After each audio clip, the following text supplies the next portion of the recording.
Sabes, en la vida hay cosas que a nosotros nos indignan. Por ejemplo, nos indignan cuando cometen alguna injusticia.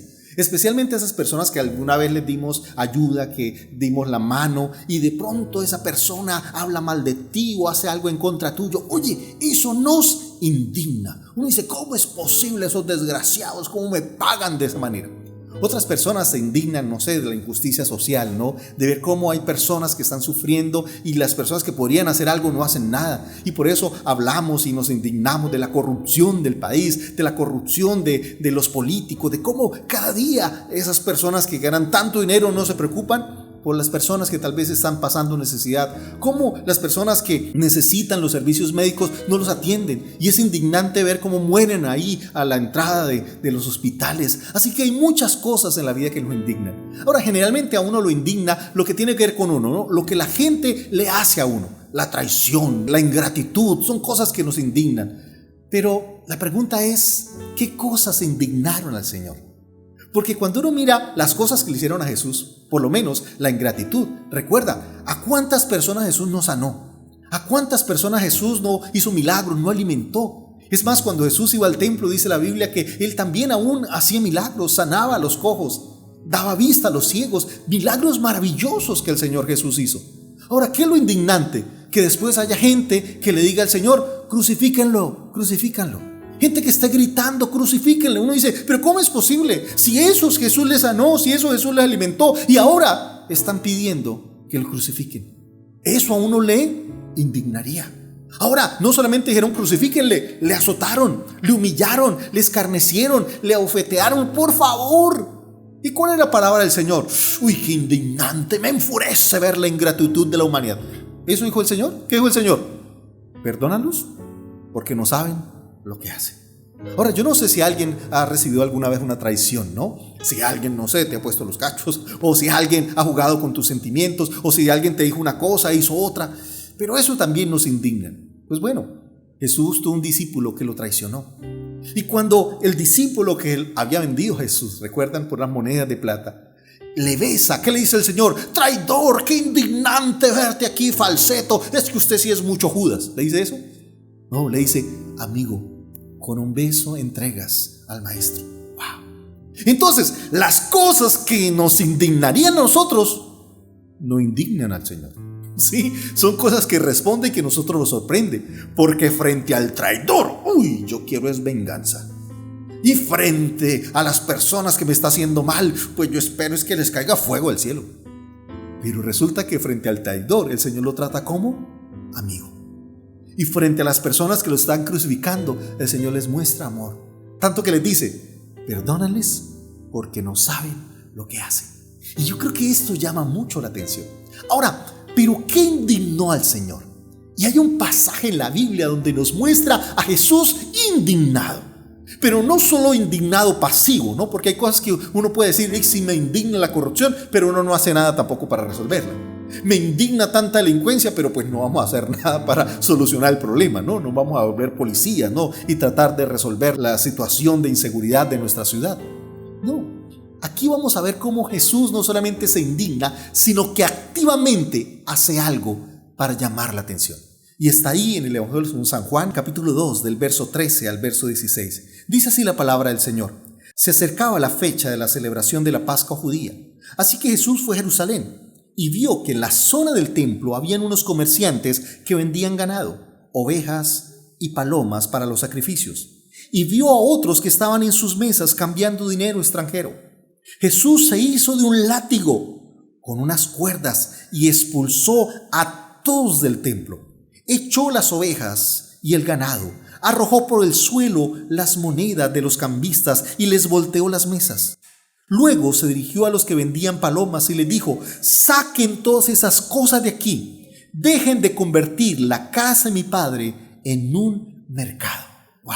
Ahora, esto Juan lo relata al inicio del Evangelio. Si vamos a mirar los demás evangelistas, todos lo ponen al final, ¿no? En esa semana de pasión, después de la entrada de Jesús triunfal a Jerusalén. Por ejemplo, en Marcos capítulo 11, el verso 17, que nos narra otra vez la misma escena, dice el verso 17, y les enseñaba diciendo, no está escrito, mi casa será llamada casa de oración para todas las naciones, mas vosotros la habéis hecho cueva de ladrones. ¡Wow! Oye, aquí llama la atención porque es la primera vez que vemos a Jesús reaccionar de esta manera tan activa, ¿no? Uno ve a Jesús diciendo, Padre, perdónales porque no saben lo que hacen. Pero aquí vemos a Jesús con un látigo. Imagínate la escena, ¿no? De ver al Señor con un látigo expulsando, volteando las mesas. O sea, de una manera activa, haciendo algo por lo que Él considera que es la más grande injusticia. Por algo que están haciendo que no está bien.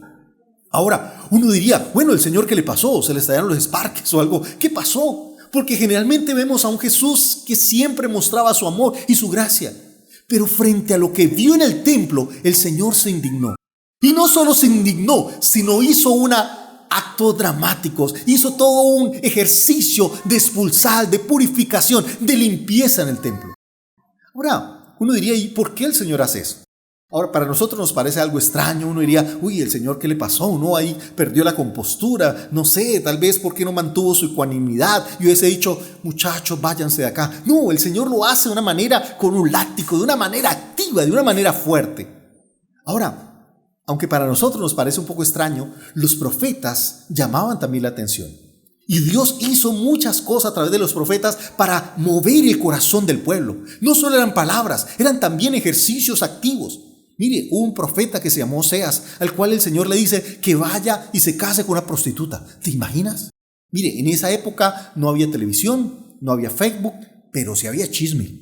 Y no hay nada más cierto que dice, pueblo chico, infierno grande. En pueblo chico todo el mundo se entera. ¿Te imaginas la comidilla? Uy, el profeta, uy, el pastor, uy, el sacerdote se casó con una ramera. Ahora ¿te imaginas las infidelidades cuando se fue a la casa, cuando le fue infiel? ¿Te imaginas la comidilla? ¿Te imaginas el comentario, todo el mundo escandalizado? Ahora, el Señor hace semejante acto para decirles, es que ustedes son esa mujer. Esa que están juzgando, esa que están criticando, esa que están condenando, pues esa misma son ustedes. Porque ustedes son los que han profanado mi nombre. Ustedes son los que me han sido infiel. Y por eso aquí vemos a un Dios actuando, a un Dios que de una u otra manera llama la atención y busca mover al pueblo. Ahora lo mismo pasa en este pasaje. Vemos a un Dios que está trayendo juicio al templo. Ahora, pero la pregunta es, ¿qué indignó al Señor? ¿El negocio? ¿Indignó al Señor que estaban, no sé, haciendo cobros exagerados? Que el ganado estaba muy caro y que le habían puesto el IVA y que imagínate, eso salía muy caro, que eran las ovejas más caras del mundo. ¿Eso le indignó al Señor, los precios?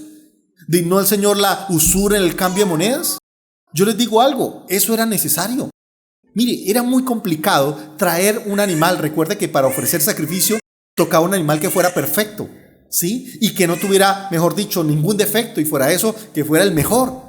Ahora, el lugar más cercano, y hablamos que alguien que viene de Galilea, ¿no? Que viene de Nazaret, eran 3 días de camino. Imagínate 3 días de camino cargando a un animal, cargando un becerro. Imagínate lo difícil. Si caminando a paso normal tú puedes tomar 3 días, imagínate con un animal, eso te puede tomar mucho más días. Ahora, no solo eso, el animal puede llegar estropeado. Ahora, ¿y cómo lo cargas? Imagínate llevarte, no sé, una vaca, un becerro, una oveja. Imagínate llevártela al hombro 3 días, por Dios. Ahora, ponerla a caminar se puede caer, estropear. Entonces era muy difícil a nivel logístico. Entonces lo más fácil que era llevar el dinero y comprarla ya. Lo otro es que en esa época las monedas que se usaban fuera de Jerusalén eran monedas romanas. ¿Recuerda cuando el Señor pide una moneda? ¿Cuál es la imagen de la moneda? El César. Y ellos adoraban a los reyes o al emperador. Entonces, claro, esas monedas no eran aceptadas en el templo.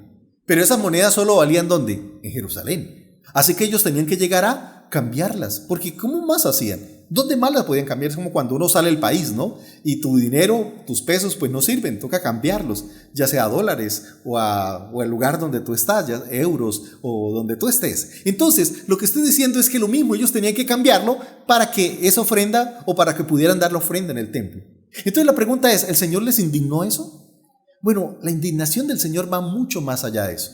Y yo quiero que miremos en la Biblia los 2 usos que da sobre esa expresión casa de oración a todas las naciones y la expresión cueva de ladrones. Y para eso quiero que vayamos en primer lugar a el profeta Jeremías, el capítulo 7, el versículo 2. Dice así la palabra del Señor.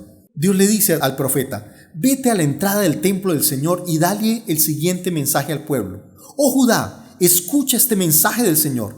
Escúchenlo todos ustedes que aquí adoran al Señor. Esto dice el Señor de los ejércitos celestiales, Dios de Israel.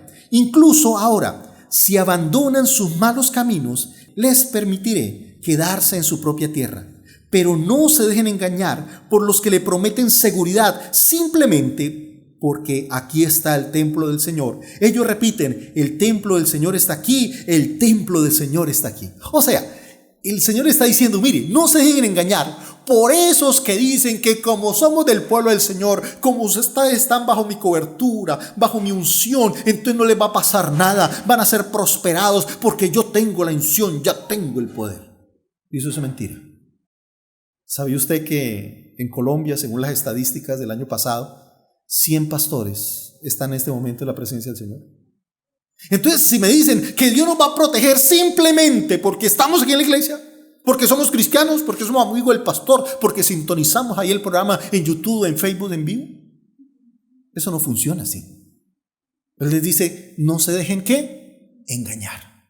Entonces, esas personas que predican palabrería, esas personas que lo único que son es como motivadores espirituales, y saca el campeón que hay en ti, y en ti hay un vencedor, y estás en victoria. No, ahora estamos aquí en Conuco. Esas personas, dice la Biblia, no se dejen engañar. ¿Por qué? Porque esto no se trata de palabras bonitas que escuchamos de los demás. Además, el Señor le dice a esos profetas, serenateros de amores, pero no son predicadores de mi palabra. El Señor le dice en Jeremías, pero seré misericordioso únicamente si abandonan sus malos pensamientos y sus malas acciones y comienzan a tratarse el uno al otro con justicia, si dejan de explotar a los extranjeros, a los huérfanos y las viudas, si dejan de asesinar, si ustedes dejan de dañarse ustedes mismos al rendir culto a ídolos, entonces les permitiré quedarse en esta tierra que le di a sus antepasados para siempre. Entonces el Señor le dice, esto no se trata de que lo dijo un pastor, un profeta, ¿sí? Esto se trata de ser obedientes a mi palabra. Si ustedes obedecen mi palabra, si ustedes cambian de vida, si tienen más justicia con las personas necesitadas, si ustedes actúan y como una mejor sociedad, entonces yo traeré sobre ustedes misericordia. Y sigue diciendo, no se dejen engañar, verso 8, ni crean que nunca tendrán que sufrir. Esa que dice, pare de sufrir, mentira. Porque el templo del Señor está aquí. Dice, es una mentira. Wow. Justamente lo que el Señor dijo fue, en el mundo tendréis aflicción. Así que si te dicen, y nunca te enfermarás, y nunca tendrás problema, ¿qué dice el Señor? Eso es una mentira. Dice, ¿de verdad piensan que pueden robar, matar, cometer adulterio, mentir y quemar incienso a Baal y a los otros nuevos dioses que tienen y luego venir y presentarse delante de mí en mi templo a repetir, ¿estamos a salvo? Solo para irse a cometer todas las mismas maldades. Es esa gente que cree que con que vino al templo, es esa gente que cree que como escuchó la palabra del pastor, del motivador cristiano diciéndole, usted va a estar bien, recibe, yo te doy, y el otro diciendo, no, pare, sigue, no, pare, sigue. Con eso estará bien. El Señor dice, por favor, no se engañen ustedes mismos. Dice el verso 11, ¿no reconocen ustedes mismos que este templo que lleva mi nombre se ha convertido en qué? En una cueva de ladrones. Les aseguro que veo todo el mal que ocurre allí. Yo, el Señor, he hablado. ¡Qué palabra de Dios! Yo no sé si uno dice amén o ay, ay, ay. Pero creo que es un llamado del Señor y qué pertinente en este tiempo. Porque hay personas que han pensado que la iglesia es un lugar para el cual yo voy a ver qué voy a recibir. Que yo escucho el predicador que más me ofrezca. A ver, pastor, ¿usted qué me da? A ver, el otro me da milagros, el otro me da sanidades, el otro me está prometiendo una vida de dicha, una vida de alegría. A ver, ¿usted qué me promete? Y parecería que entramos en competencia. A ver quién habla más bobadas, a ver quién endulza más, quién encanta más, quién tiene los mejores chistes, quién tiene el mejor humor, porque la idea es reírme, la idea es pasarla bien y aleluya, gloria a Dios. El Señor dice, están volviendo mi iglesia en una cueva de ladrones. Ahora, ¿por qué cueva de ladrones? Mire, si yo les pregunto, ¿cuál es la diferencia entre un hijo que entra a la casa, se come todo lo que hay en la nevera, se lleva los recursos del papá y se lleva el carro? ¿Sí? Porque eso es un hijo. Se come los recursos de la nevera, se come los recursos del papá, obviamente para pagar la universidad o la carrera que está estudiando, y son recursos caros. porque cada semestre es carísimo. Y fuera de eso, toma el carro del papá y el papá a veces le toca irse en taxi o en bus, ¿verdad? Porque, ay, mi hijo tuvo que hacer una vuelta y tuvo que utilizar el carro y entonces yo me quedé sin nada. Ahora, ¿cuál es la diferencia de ese que se llevó todo de la casa y un ladrón que también entró, se llevó lo de la cocina, que se llevó también tus recursos que tenías ahí y fuera de eso se llevó tu auto? ¿Cuál es la diferencia? Los dos te dejan igual. ¿Sí me entiendes? O sea, igual en el sentido económico, igual en el sentido físico, pero ¿cuál es la diferencia? En el uno, ¿cómo tú estás? Si es tu hijo el que se llevó todo eso, ¿tú cómo estás? Tranquilo y está feliz. Ay, qué bueno que pude darle lo que tenía. Eso sí, tuve que hacer un préstamo, pero lo logré para darle a mi hijo. Y uno está feliz. Pero imagínate un préstamo para darle al ladrón. ¿Usted cómo estaría? ¿Feliz? Contento. Uy, qué bueno que este ladrón vino acá y se llevó todo. Y se llevó un buen carro, porque aquí no tenemos carros chichipatos, tenemos el mejor. Chichipatos es una forma de decir, una expresión santanderiana, de decir un carro sencillo, ¿sí? Un carro simple. Entonces la pregunta es, ¿cuál es la diferencia? ¿Ninguna? Y si yo no veo diferencia entre un ladrón y un hijo, sí, ya para aquí vámonos. Pero ¿cuál será la diferencia? El hijo tiene también que compromisos con la casa. ¿Sí me vamos a entender? ¿A quién es el que el papá le da todo eso? Al hijo que también es obediente. Y la alegría de un padre es verlo obediente. Es ver que su hijo no está llevando ese dinero para las drogas ni para hacer algo malo. ¿Lo está llevando para qué? Para hacer de él una mejor persona, para construir. La mayor felicidad de un padre no es cuánto su hijo le trajo dinero, es cuando él aprovecha los recursos que le está dando. Pero si él está usando los recursos para malgastar su vida, el papá a veces ni le da. El papá le dice, no, mire hijo, si yo te doy es para que tú estudies, para que tú aproveches, para que seas una persona de bien, para que saques adelante una carrera, para que te capacites, para que te prepares, para que seas el orgullo de esta familia. Ahora, ¿un ladrón tiene algún compromiso con la familia? ¿De la familia de regresarlo, no sé, algún favor, de pintarle la casa? No. Sencillamente él viene a tomar y no volver. Esos son ladrones espirituales. Los que vienen al Señor simplemente a ver qué le pueden pedir. Ay, Señor, una semanita, un buen trabajo. Ay, Señor, yo quiero esto y aquello. Y solamente vienen ¿a qué? A ver qué sacan de Dios. ¿Qué beneficio tienen de Dios? Y lo peor es que hay gente que les ayuda en ese robo, en esa vida de ladrones. Ay, mire, y le puede sacar esto a Dios. Y yo le doy el secreto de cómo quitarle a Dios las bendiciones, de cómo usted puede robar las bendiciones también. Escuché a un pastor predicando eso. Roba tu bendición. Porque al final somos esos. Somos personas que venimos a Dios simplemente buscando ¿qué? Beneficio. Y por eso lo que dice el Señor a través de Jeremías es que son personas que son ladrones del propósito. Porque ¿cuál es el propósito de la oración? ¿Ver qué le puedo sacar a Dios? El propósito de la oración es ver qué beneficio tengo de Dios. ¿Cómo puedo cambiar a Dios para que haga lo que yo quiero? No. ¿Cuál es el propósito de la oración? Hemos aprendido aquí que el propósito de la oración son 3 cosas. Primero, conocer la voluntad de Dios. Segundo, aceptar esa voluntad o que Dios me ayude para entender la voluntad. Y en tercer lugar es obedecer la voluntad. Yo oro no para que Dios cambie, yo oro para que Dios me cambie a mí. Por eso en la oración del Padre Nuestro que todos conocemos, ¿qué nos dijo el Señor? Padre nuestro que está en el cielo, santificado sea tu nombre, venga a nosotros ¿qué? Tu reino, hágase mi voluntad, hágase mis caprichos, concede mis peticiones. ¿Qué dice? Hágase ¿qué? Tu voluntad. Cuando Jesús estaba orando en el Getsemaní, ¿qué oraba? Señor, haz mi voluntad. ¿Qué dice? Si es posible, pásame esta copa, pero que no se haga ¿qué? Mi voluntad, sino la tuya. Y entonces el propósito de la oración es que oremos para que la voluntad de Dios se haga en nuestra vida. Entonces yo no vengo a Dios para ver qué beneficio tengo de Él. Yo vengo a Dios para decirle, Señor, cámbiame, transfórmame. Por eso el Señor les dice, usted viene aquí a pedirme que me que los proteja, que los ayude, que los bendiga. ¿Para qué? ¿Para que sigan viviendo de la misma manera? ¿Para que sigan robando? ¿Para que sigan mintiendo? ¿Para que sigan chismeando? ¿Para que sigan en conflictos? ¿Para que sigan peleando los unos con los otros? ¿Para eso quieren venir? ¿Y quiere que yo los bendiga para eso? El Señor le dice, no se dejen engañar, porque esta casa es una casa de oración, es una casa donde venimos a ser transformados por Dios. Entonces, en primer lugar, cuando hablamos que el Señor habla de cueva de ladrones, eso, ladrones del propósito. Pero en segundo lugar, hay otro ladrón, y es ladrón de la misión.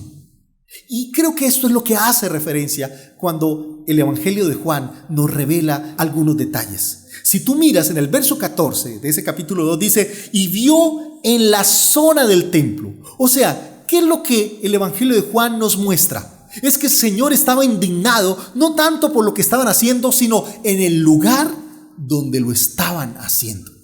Porque ¿cuál zona del templo era eso? Bueno, les explico. El templo es el lugar donde todas las personas van a adorar. Y resulta que no es como acá que tú puedes entrar confiadamente a cualquier parte porque no tenemos lugar santísimo. Realmente nosotros somos el templo del Espíritu Santo. Así que usted puede sentarse allá en el auditorio, puede estar aquí en el altar sin ningún problema. No es que aquí sea más santo que allá, por favor. Hay gente que cree que aquí ya es más santo y entonces usted habla de manera diferente, viste de manera diferente, se comporta de manera diferente. Por favor, nosotros somos el templo del Espíritu Santo, no tanto el lugar. Este lugar es un lugar que hemos dedicado para el Señor, obviamente hay que respetar, pero más allá del lugar somos nosotros los que tenemos que ser santos para Dios. ¿Ok? ¿Está claro eso? Pero entonces el templo sí tenía algunos lugares específicos, así que tú no puedes acceder a todos los lugares. Entonces, por así decirlo, estaba el atrio de los sacerdotes y ahí solo podía estar el sacerdote. Es más, en el lugar santísimo solo podía entrar el sumo sacerdote una vez al año y después de toda una purificación especial. Si él entraba de cualquier manera podía morir. Ahora, si el sumo sacerdote, si no entraba purificado, podía morir, imagínate los demás. Entonces es un lugar donde tú no entras. Es un lugar donde, por favor, tú tienes mucho cuidado. Después estaba el atrio de Israel, donde las personas iban a ofrecer sus sacrificios, presentar su ofrenda, adorar al Señor. Entonces, el atrio de Israel. Estaba también el atrio de las mujeres. Y después, en la parte casi más amplia del templo, estaba el atrio de los gentiles. Y era un lugar donde cualquier persona, de cualquier nación, de cualquier pueblo, podía venir a adorar al Señor. O sea, cuando Dios diseñó el templo, lo diseñó pensando ¿en quién? No solo en los judíos, sino en todas las naciones. Ahora, ¿cuál es el problema? Que los judíos eran muy celosos con las demás naciones. Y tenían el mismo principio de Doña Florinda: no te juntes con esa chusma, ¿no? Y ellos creían que los demás no eran merecedores de estar en la casa del Señor. Es más, ¿sabes cómo llamaban los gentiles? Los llamaban los perros. Entonces lo que está diciendo es eso, no es un lugar para ellos. No es un lugar para que estén los perros, no es un lugar para que estén los gentiles. Y mire, tenían todo un odio tan profundo porque se creían los únicos. Un ejemplo de ese odio es Jonás. No sé si recuerdan el libro de Jonás o el profeta Jonás. Uno pensaría que el problema de Jonás fue la desobediencia. Bueno, sí, pero más allá había un problema de fondo. Y el problema de fondo de Jonás, ¿cuál era? El odio que tenía hacia los gentiles. Porque el Señor le da una palabra. ¿Y cuál es la palabra del Señor? Que va a destruir ¿a quién? A Nínive. Y cuando él escucha esa palabra, él que dice: ay, sí, hay que orar por los de Nínive porque van a vivir mal. No, cuando él escucha la palabra, lo que dice es: bien, qué bueno que los vas a destruir. Y por eso cuando el Señor le dice que vaya y les predique, el que dice: no, yo que voy a predicarles, Señor, destrúyelos, los vas a destruir. Bien pueda, Señor. Ay, te agradezco. No es que me alegre, pero me da un fresquito. Ay, Señor, ay, te los llevas o te los mando. Claro, eran los enemigos, eran los contrarios, eran los que ellos odiaban. Entonces el que dijo: no, Señor, yo no voy a predicar. Y entonces le dijo: ay, es que me salió un viaje para Tarsis. Yo sí quisiera, pero es que tengo que viajar, tengo que dar una vueltica. Y entonces se fue a lo más lejos para decir: aquí el Señor no me va a obligar. Y resulta que él tal vez no tenía claro que Dios es el Dios del universo y que nada se escapa de su soberanía. Y el Señor le dice: no es que tú quieras, es que tú tienes que ir. Y el Señor levanta una tormenta y el Señor fuera eso, entonces prepara un gran pez para que trague a Jonás. Y estuvo 3 días hasta que él se arrepintió. Y fue allá y dice la Biblia que lo expulsó allá cerca, aún del lugar donde tenía que ir a predicar. Y entonces, claro, él se levanta a predicar. ¿Pero qué predicación da? Una predicación convincente, llena de sabiduría, llena de argumentos, ¿no? El único mensaje es: dentro de muy pocos días Nínive será destruida. Y yo creo que por dentro decía: sí, amén, que se cumpla. Oh, sí, Padre, manifiesta tu palabra. Ahora, ¿qué pasó? Dice la Biblia que él predicó y después se sentó a esperar que el Señor la destruyera. ¿Con qué no contaba? Que la gente se arrepintió. Dice que del más humilde hasta el rey doblaron rodilla y se arrepintieron delante de Dios. Ahora, ¿y cómo se puso Jonás? Diciendo: oh Señor, qué bueno, gracias, maravilloso Dios. Oye, cómo me estás usando. Mira, logré que toda una nación se convirtiera. Aleluya, amén. ¿Cómo se puso Jonás? Furioso. ¿Y sabes qué le dijo al Señor? Señor, por eso justico únicamente era que no quería predicar. Porque predico y va y se convierte en los desgraciados. Él estaba esperando era que cayera fuego del cielo. Él estaba esperando era ver cómo Dios los mataba a todos. Y el Señor le dice, por favor, ¿qué estamos haciendo? Y le pone un ejemplo que es maravilloso porque el Señor hace nacer una calabacera. Y entonces él estaba feliz porque claro, en esos calores tan impresionantes, él estaba feliz ahí con su calabacera, le daba aire, le daba tranquilidad.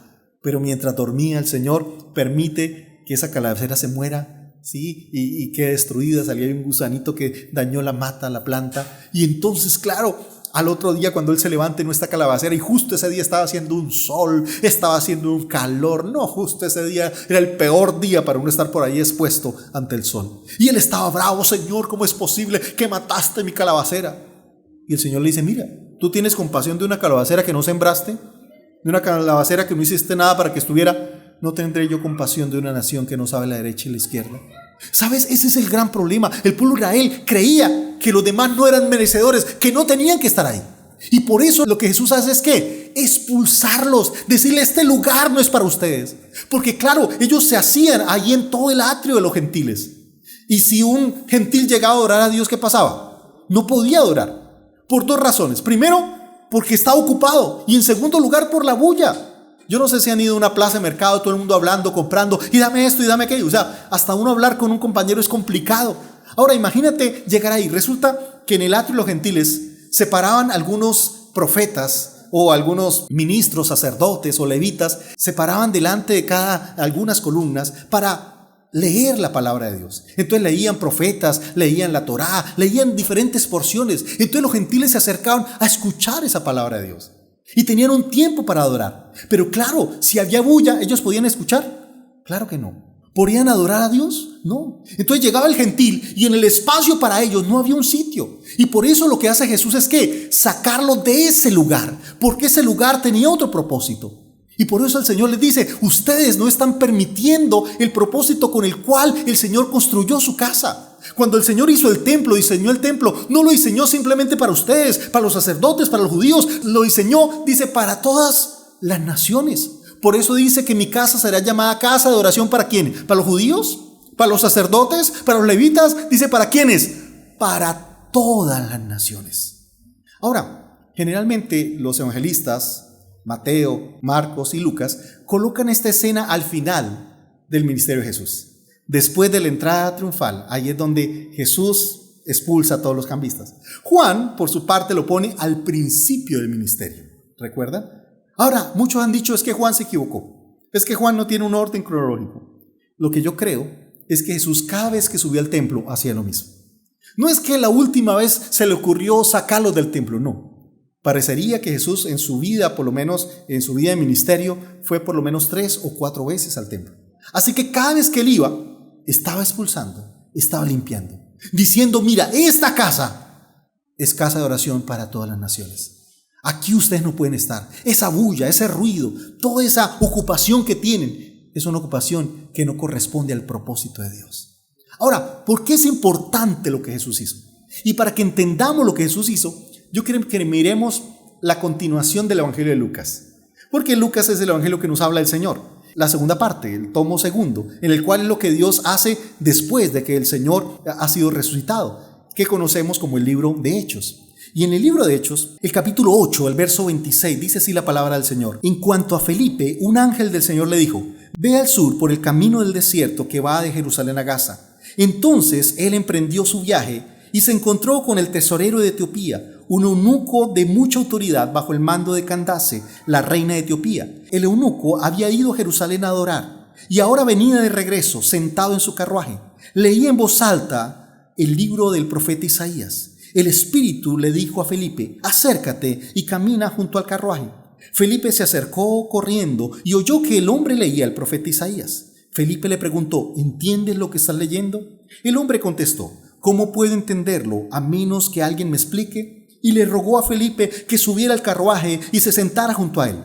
El pasaje de la escritura que leía era el siguiente: como oveja fue llevado al matadero, y como cordero en silencio ante sus trasquiladores no abrió su boca. Fue humillado y no le hicieron justicia. ¿Quién puede hablar de sus descendientes? Pues su vida fue quitada de la tierra. El eunuco le preguntó a Felipe: dime, ¿habla el profeta acerca de sí mismo o de alguien más? Entonces, comenzando con esa misma porción de la escritura, Felipe le habló de la buena noticia acerca de Jesús. Mire, aquí vemos un ejemplo. ¿Este era un judío? No. Era una persona que estaba muy lejos de ser judía. Vivía en Etiopía. Entonces, esta persona se acercó ¿a qué? A adorar a Dios. ¿Y para adorar a Dios a dónde fue? Al templo. Recuerden, el único lugar donde este etíope podía estar y adorar a Dios, ¿dónde era? En el atrio de los gentiles. ¿Qué pasa si él hubiese llegado y ese lugar estuviera ocupado? Y con esa bulla, ¿podía adorar a Dios? No. Entonces, después de un viaje tan largo, ¿le hubiese tocado regresarse? Sin nada. Por eso la indignación del Señor. El Señor está indignando: este lugar es para personas como él. Entonces esa persona llegaba ahí, y yo me imagino que este etíope que tiene algunas características interesantes. Lo primero es que una persona influyente, no era cualquier persona, era una persona de alto rango o un alto cargo en el lugar donde él estaba. En segundo lugar, era una persona muy religiosa, muy devota del Señor. Y aunque él no era judío, tenía una fe por el Señor, tenía una fe por Dios. Tal vez conoció del Dios de los judíos y dijo: yo quiero adorar a ese Dios, yo quiero seguir ese Dios, yo quiero conocer más de ese Dios. Y por eso él hacía un viaje tan largo. Yo les decía que si de Nazaret o de Galilea a Jerusalén tomaba 3 días, imagínate desde Etiopía, podía tomar meses para llegar. Entonces era todo un esfuerzo logístico muy pero muy costoso. Entonces también era una persona no solo muy devota al Señor, temerosa de Dios, sino también una persona adinerada. Primero, por el viaje que hizo, que no era un viaje barato. En segundo lugar, porque llevaba un rollo del libro de Isaías.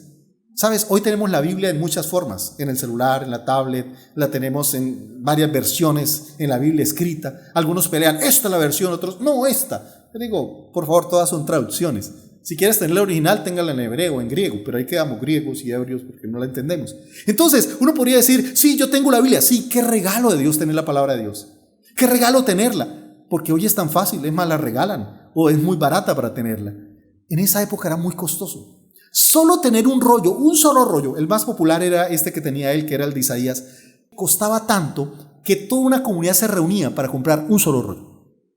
¿Recuerdan cuando Jesús estaba ahí en Galilea, que se levantó y leyó justamente cuál? El rollo de Isaías, porque justamente creo que era el único que tenían. Bueno, posiblemente era el único que tenían. Ahora, hizo lo que hacían. Entonces ellos, entre toda la comunidad, se reunían, compraron un rollo, lo ponían ahí en la sinagoga, y alguien que supiera leer, porque en esa época saber leer era algo muy exclusivo, alguien les leía, y ellos simplemente se reunían ¿para qué? Para que el que supiera leer les leyera y les explicara algo de lo que estaba leyendo. Entonces eso era lo que hacían, toda una comunidad. Entonces no es que se llevan la Biblia para su casa. Aquí en esta iglesia que ni la traemos. Bueno, espero, usted la tiene ahí en el celular. O sea, no es como en esta época que usted la puede llevar, que la tiene en la casa, que la tiene cantada, la tiene bailada. Bueno, la tiene de muchas maneras. En esa época no era así. Conseguir un rollo era muy difícil. Así que esta era una persona influyente, era una persona que muy rica, pero también era un patriota, pero que había sido sacrificado. Por ejemplo, la Biblia dice que era un eunuco. ¿Por qué? Resulta que en la época muchos reinos tomaban los niños más inteligentes. Cuando usted era así brillante, inteligente, ¿sabe qué hacía? ¿Quiere estudiar? Pues lo volvían eunuco. ¿Ustedes recuerdan a Daniel? Dice la Biblia que lo tomaron para prepararse, para conocer todas las ciencias, para instruirlo en el conocimiento babilónico. Pero tú has escuchado a la esposa de Daniel, de los hijos de Daniel. Muy seguramente Daniel fue hecho eunuco. Es más, recuerda la palabra que el Señor le da a Ezequías: tus hijos van a ser eunucos o serán convertidos en eunucos. Ahora, ¿te imaginas para un hombre? Para su dignidad. Sí, logró estudiar, sí, logró alcanzar el mejor título, sí, logró ocupar la mejor posición. ¿Pero a costa de qué? De perder su dignidad. ¿Te imaginas que eso pasara acá? ¿Usted quiere ser senador? Bueno, toca eunuco. ¿Sí?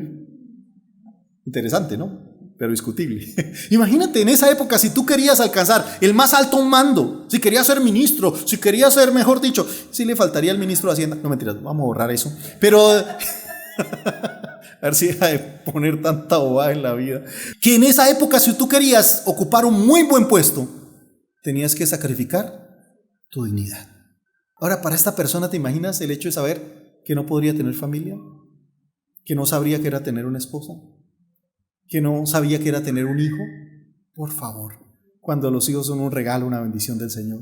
¿Te imaginas el dolor en su alma, en su corazón? Cuando de pronto veía en un parque, en un lugar, la familia reunida, los niños jugando con los papás y él. ¿Te imaginas el dolor?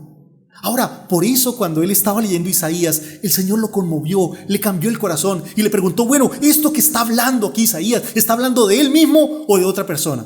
Y entonces Felipe le dijo, mira, esto se trata de Jesús, que vino a morir por nosotros, que sufrió el desprecio, que padeció en la cruz del Calvario por amor a ti, por amor a mí.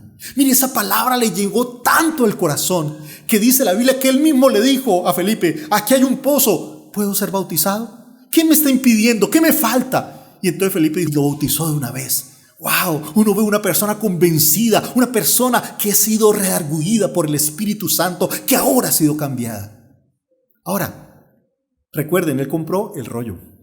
Y después del capítulo 53, ¿qué capítulo sigue? Capítulo 54. Recuerden que cuando llegó Felipe, ¿él qué estaba haciendo? Leyendo en voz alta, ¿sí? Así que yo creo que muy seguramente él siguió leyendo. ¿Y qué leyó? Pues obvio el 54, porque no inventamos el agua tibia. Después del 53 sigue el 54. Así que ¿por qué no leemos con él? ¿Les parece? ¿Tiene ahí Isaías? ¿O lo tiene en la mente? Ok, dice sí, Isaías 54, verso 1 dice, regocíjate, oh estéril. Wow. Apenas él escuche estéril, ¿esa palabra para quién es? Para él. Porque él no tiene forma de reproducirse. Dice, la que no daba luz, levanta canción y da voces de júbilo. La que nunca estuvo de parto, porque más son los hijos de la desamparada que los de la casada, ha dicho Jehová. No temas, pues no serás confundida, y no te avergüences, porque no serás afrentada, sino que te olvidarás de la vergüenza de tu juventud, y de la afrenta de tu viudez no tendrás más memoria. ¡Wow! ¡Qué palabra! Yo creo que aquí el Espíritu Santo está tratando en él, diciéndole, mire, yo estoy aquí contigo. No importa lo que pasó en tu juventud, esa afrenta que viviste, esa vergüenza en la cual hoy en día aún mencionarlo, recordarlo, te sientes mal. El Señor te dice, yo estoy haciendo algo nuevo en tu vida. Ahora, mire lo que dice el verso 5, porque tu marido es tu hacedor, Jehová de los ejércitos es su nombre, y tu redentor el Santo Israel, Dios de toda la tierra será llamado, porque como a mujer abandonada y triste de espíritu te llamó Jehová. Y como a la esposa de tu juventud, que es repudiada, dijo el Dios tuyo, por un breve momento te abandoné, pero te recogeré con grandes misericordias. ¡Qué palabra, por Dios! No sé si muchas veces nos hemos sentido así, abandonados por Dios. Yo me imagino que este eunuco en algún momento de su vida dijo, Señor, ¿dónde estabas para detener lo que me hicieron? ¿Dónde estabas para evitar que quitaran una parte de mi vida? ¿Dónde estaba? ¿Dónde estaba, Señor, para haber evitado que mi vida no fuera estropeada? Yo me imagino que para él no era fácil. Y muchas veces nosotros también nos hemos sentido abandonados por Dios. Hemos sentido como que las cosas nos han pasado y como que Dios no hizo nada, como que Dios nos abandonó. Pero el Señor le dice, pero te recogeré con grandes misericordias. Qué bueno saber que Dios te recoge. Qué bueno saber que no importa lo que hayas pasado, Dios está aquí para traerte, para mostrarte su amor. Ahora, ¿qué dice el capítulo 55? Empieza diciendo, a todos los sedientos, venid de las aguas, y los que no tienen dinero, venid, comprad y comed, venid y comprad sin dinero y sin precio, vino y leche. Verso 6, buscad a Jehová mientras pueda ser hallado, llamadle en tanto que está cercano, deje el impío su camino y el hombre inicuo sus pensamientos, y vuélvase a Jehová, el cual tendrá de él misericordia, y al Dios nuestro, el cual será amplio en perdonar. ¡Wow! ¡Qué palabra! El Señor te está diciendo, yo tengo un nuevo camino para ti, yo tengo una nueva vida para ti, yo tengo una nueva senda para ti. ¡Ah! ¡Qué palabra del Señor! Pero quiero terminar con lo que para mí es el pasaje central, que es el capítulo 56. Miren lo que dice el verso 1. Así dijo Jehová, guardad derecho y haced justicia, porque cercana está mi salvación para venir, y mi justicia para manifestarse. Bienaventurado el hombre que hace esto, y el hijo del hombre que lo abraza, que guarda el día de reposo para no profanarlo, y que guarda su mano de hacer todo el mal. O sea, el Señor le está diciendo, a esta persona que le voy a hablar, considérese bienaventurada, considérese dichoso. Porque mire lo que dice el verso 3, dice, y el extranjero, ¡wow! Y si el capítulo 54, uno podía decir, bueno, en algo se aplicaba a él, sí, porque hablaba de la abandonada, la que no tuvo hijos, y uno diría, bueno, es en la parte masculina de esa palabra. Pero aquí nos dice el extranjero, y esa condición la cumplía él. Claro, él era ¿qué? Extranjero. Así que cuando leyó dijo, esta palabra es para mí. Y dice, el extranjero que sigue a Jehová. Oye, este era un extranjero que estaba ¿qué? Buscando a Dios, por eso había ido al templo. Y dice, el extranjero que sigue a Jehová, dice, no hable diciendo, me apartará totalmente Jehová de su pueblo. Wow. ¿Qué le está diciendo el Señor al etíope? Tú eres parte de mi pueblo. No creas que te he apartado. No creas que estás lejos de mi casa. Pero mire lo que sigue diciendo, qué palabra. Dice, ni diga el eunuco. Oye, yo no sé si es como cuando tú estás leyendo algo y ves tu nombre. El año pasado o antepasado fue el cumpleaños del periódico La Vanguardia Liberal, que es el periódico de circulación aquí local. Y es muy interesante porque hicieron un collage del cumpleaños con los nombres de todos los suscriptores. ¿Sabes qué es lo lindo? Que encontré mi nombre. Claro, mi nombre no es tan común. Tampoco es que yo sea el único que tengo este nombre. Pero el hecho de ver mi nombre, oye, me llenó de tanta alegría que casi me mandé enmarcar esa página. Porque ahí está mi nombre, que el periódico me mencione. ¡Wow! Maravilloso. Porque no hay nada más lindo que uno encontrar que hacen referencia a uno. Lo mismo es. Algo aquí. Yo creo que cuando él dice el eunuco, ¿en qué pensó? En él. Porque él cumplía las dos condiciones o las dos cosas que habla aquí. Primero, era extranjero. Y en segundo lugar, ¿era qué? Eunuco. Y dice, ni diga el eunuco. ¿Qué no puede decir? He aquí, soy árbol seco. Wow. ¿Sabes? No hay nada más hermoso ver cómo la palabra de Dios nos habla. ¿Sabes? Muchas personas tienen la Biblia simplemente ahí, acumulando polvo. La tiene ahí para coleccionar la biblioteca. La tiene ahí como para decir, sí, yo soy cristiano, ahí está. Tengo ahí un letrero, aquí somos cristianos. ¿Y qué? La palabra es para leerla, porque hay un mensaje de Dios para ti y hay un mensaje de Dios para mí. Y por eso, si el eunuco encontró una palabra para él, casi que con nombre propio, le dice, no diga el eunuco, soy árbol seco. Y mire qué palabra le da. Dice, porque así dijo Jehová a los eunucos, que guarden mi día de reposo y escojan lo que yo quiero y abracen mi pacto. Mire esta palabra hermosa, verso 5. Yo les daré un lugar en mi casa y dentro de mis muros, y nombre mejor que el de hijos e hijas. Nombre perpetuo le daré, que nunca perecerá. ¡Qué palabra! El Señor le está diciendo, tú eunuco, tú extranjero, tienes un lugar en mi casa. Te estoy dando un lugar aquí porque eres mi hijo, porque eres mi especial tesoro. ¿Sabes? A veces hemos sentido que la sociedad nos rechaza. Hemos sentido que no tenemos lugar. Hay muchas personas que dicen, pastor, no voy a la iglesia porque es que estoy como en pecado, estoy como mal, estoy apartado, estoy alejado. El Señor te dice, pues aquí hay un lugar para ti. No importa lo que hayas vivido, no importa lo que hayas pasado, este es el tiempo. Dice, buscad al Señor mientras pueda ser hallado. No puedes dejarlo para mañana, no puedes decir otro día lo buscaré, algún día lo encontraré, porque tú no sabes si habrá un mañana, tú no sabes si tendrás otra oportunidad. El Señor nos está diciendo, yo tengo un lugar para ustedes. Y por eso la Biblia dice, verso 7, yo lo llevaré a mi santo monte y lo recrearé en mi casa de oración. Sus holocaustos y sus sacrificios serán aceptos sobre mi altar. Y mira lo que dice aquí, porque mi casa, diga eso conmigo, porque mi casa será llamada casa de oración para todos los pueblos. Por eso la indignación del Señor. Por eso el Señor estaba tan indignado. ¿Cómo es posible que ustedes roben el propósito de Dios? ¿Cómo es posible que ustedes roben la misión del Señor?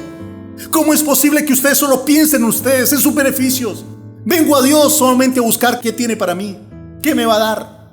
Y si no me da, entonces no vuelvo. Y si el pastor no predica lo que yo quiero, entonces no me gusta. Ah, perdón, yo no sabía que esto era para que le gustara a usted. Aquí no predicamos a la carta. Ahí más bajito sí, aquí no. Porque este es un lugar donde venimos para adorar al Señor. No es como Dios nos agrada a nosotros, es como nosotros le agradamos a Él. Y estamos en un mundo donde hemos vuelto a la iglesia una cueva de ladrones. Personas que vienen a buscar beneficio, personas que solo piensan en ellos. Y el Señor dice: ¿y dónde está mi propósito en ustedes? ¿Yo para qué los salvé? ¿Para tenerlos aquí ocupando un lugar? ¿Para calentar una silla? Mire, estén ustedes, seguiré predicando. Aún si nadie me ve en las redes sociales, no importa, seguiré anunciando la palabra de Dios. Aún si no hay nadie, porque mi compromiso no es con ustedes, es con el Señor. Y si tal vez lo que yo hable y lo que predique es lo más impopular, pues como dijo el hijo del zorro, I'm sorry. Porque yo predico lo que el Señor enseña que debo predicar. Y el Señor lo que le está diciendo al pueblo es: mira, ustedes están robando la misión. Esta casa tiene la misión de todas las naciones. ¿Sabes que estamos hoy en un mundo egoísta?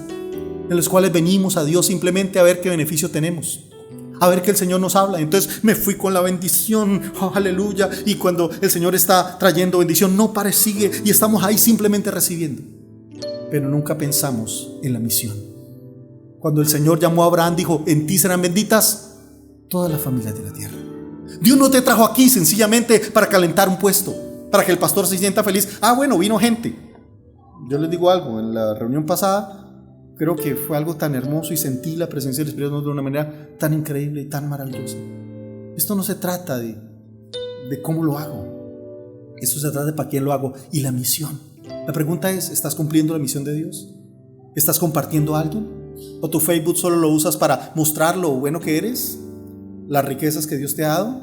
¿Lo bendecida, afortunada o bendecido, afortunado que eres? ¿Para eso es tus redes sociales? ¿O para anunciar las virtudes de aquel que nos llamó de las tinieblas a su luz admirable? ¿Estás compartiendo el Señor? ¿Estás dándole lugar a que otra persona conozca la palabra? Por lo menos estás compartiendo este mensaje para que otro lo lea, para que otro lo vea, para que otro lo escuche. ¿A quién le estás hablando? ¿O crees que lo importante y Dios murió en la cruz simplemente para tenerte acá? Dios nos llamó como iglesia para que fuéramos sal y fuéramos luz. La pregunta es: ¿estamos siendo sal? Dice la Biblia: pero si la sal pierde su sabor, entonces ¿con qué será salada? Dice: no sirve para nada. Porque esto no se trata de cuánto yo he logrado para mí, de cuántos beneficios ha logrado Dios para mí. Esto se trata de hacer la obra de Dios.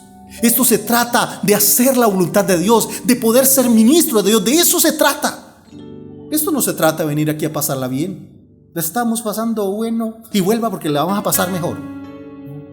Esto se trata de hacer la voluntad de Dios. Y cuando Dios ha extendido sobre ti y sobre mí su misericordia, es porque quiere que seamos reproductores de su gracia. Es porque quiere que le prediquemos a alguien que está necesitado. Tal vez un compañero de trabajo, tal vez alguien ahí en tu familia, tal vez un primo, un amigo, un vecino, una persona que vive cerca. ¿Te has preocupado por ellos, por hablarles del mensaje, por mostrar el amor de Dios? Es muy fácil venir aquí a sentarnos. ¿Qué te cuesta a ti? Nada. Y aún así a veces nos cuesta hacerlo. Pastor, qué pereza. Pastor, es que la cama es tan deliciosa. Tuve un trancón ahí de cobijas y almohadas que no me dejó venir. Señor, es que el hambre acosa. Por favor. Pero la pregunta es: ¿ni siquiera es eso, que es lo mínimo? El llamado del Señor es a que seamos luz en los que nos rodean. Que digamos: Señor, cada mes mi meta es ganarme una persona para ti. Señor, que pueda compartir a alguien esta semana, un compañero, alguien. No importa si se burlan de mí, no importa si se ríen de mí, no importa si piensan que yo estoy loco. Señor, ayúdame a hacer tu voluntad. Ayúdame a cumplir el sacrificio por el cual tú nos llamaste a tu iglesia. Tú no moriste en la cruz del Calvario sencillamente para que hagan películas de eso y para que volvamos a una fiesta y para que justamente Semana Santa es donde viajemos y la pasemos chévere y es la semana que no trabajamos. Tú moriste en una cruz para salvarnos, que seamos instrumentos para llevar tu evangelio, tus buenas nuevas. Por eso el llamado de Dios es ir por todas las naciones y ser testigos y anunciar y hacer discípulos y bautizarles en el nombre del Padre, del Hijo y del Espíritu Santo. O sea, el llamado de Dios es a que seamos discípulos y que hagamos discípulos, que formemos a otros, que le prediquemos la palabra a otras personas que necesitan de la gracia de Dios. Yo quiero invitarte para que te coloques de pie. Y ahí donde está le digas: Señor, perdóname si tal vez he sido un ladrón del propósito y un ladrón de la misión. Perdóname, Señor, si la iglesia se me volvió una cueva de ladrones, un lugar donde solo pienso en mi beneficio y se me olvidó que esta es casa de oración para todas las naciones. para todas las familias, para todas las personas. Donde haya lugar, aún el corrupto, aún el político, aún esa persona que tal vez no apreciamos, que no queremos, pero ella también necesita el amor de Dios. Aún esa persona delincuente, para que encuentre el camino, encuentre la verdad, encuentre la vida. Es tan fácil odiarlos, es tan fácil desear que les vaya mal. Por eso el llamado de Dios es a que seamos luz, es a que seamos instrumentos de la gracia de Dios. Dile ahí donde está: Señor, úsame, toma mi vida. Quiero ser un instrumento para ti. Quiero que mi vida, Señor, sea un instrumento de tu gracia, un instrumento de tu amor.